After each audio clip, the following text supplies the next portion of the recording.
How to order checks in Chase app. Hi everybody, welcome back to another video. In this video we're gonna learn how we can order checks on Chase app. So without any further delay, let's begin with the video. But before beginning, I want you to make sure to hit that like, share and subscribe icon. In order to check checks on Chase app, you just need to follow some steps. So for personal account, you can order checks by signing in. You may just go to chase.com. After that, you'll be able to see this interface. You may just use your username and password. After that, they'll give you your checks.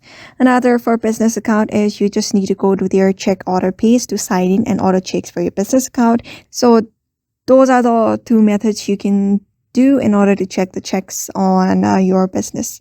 On your Chase account, you just need to follow these steps if it is on your personal account and your business account. So therefore, by following this method, you can order your checks on Chase account. So I hope this video was helpful to you, and thank you for watching this video.